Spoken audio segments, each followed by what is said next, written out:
నేను ఈ మధ్య కాలంలో ఈ అమ్మతేజ తర్వాత ప్రసాద్ రెడ్డి గారి యొక్క వీడియో చూస్తా ఉన్నాను. ఆ వీడియో చూస్తున్నప్పుడు నాకు ప్రసాద్ రెడ్డి గారిదే తప్పనిపించింది.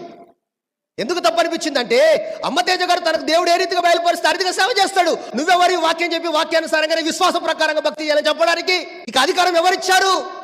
అందరూ నాలాగానే ఉండాలంటే ఎట్లవుతుంది? అలా అనొచ్చా? శరీరానుసారమైనటువంటి మాట ఈయన మాట్లాడాడు అని నేను అర్థం చేసుకున్నా. శరీరానుసారమైనటువంటి పద్ధతులతో పోగడతో మాట్లాడుతున్నాడు తప్ప ఆత్మానుసారంగా వివేచించలేకపోయాడు అనిపించింది నాకు. ఇంత స్పష్టంగా లేఖనం సెలవిస్తున్నప్పుడు నువ్వు ఆయన మీద పడి సావడం ఏంది, ఆయన పట్టుకొని ఏడి సావడం ఏంది? దేవుడు ఎవరికి ఎట్లిస్తాడో కొందరికి ఒక్కొక్క రకమైనటువంటి కృపావరాలు దేవుడు ఇచ్చేవాడున్నాడు. ఒక శరీరంలో అవయవాలే ఒక రకంగా లేనప్పుడు సంఘములో విశ్వాసాలందరూ ఒక రకంగా ఎక్కడి నుంచి ఉండగలుగుతారు? మన సంఘములోనే రెండు రకాల వ్యక్తులుంటేనే వాదోపవాదాలు వచ్చినప్పుడు సార్వత్రిక క్రైస్తవ సంఘములో అనగా ప్రపంచంలో ఉన్న క్రైస్తవ సంఘములో భిన్నాభిప్రాయాలు రాక తప్పవు. భిన్నాభిప్రాయాలు వస్తాయి.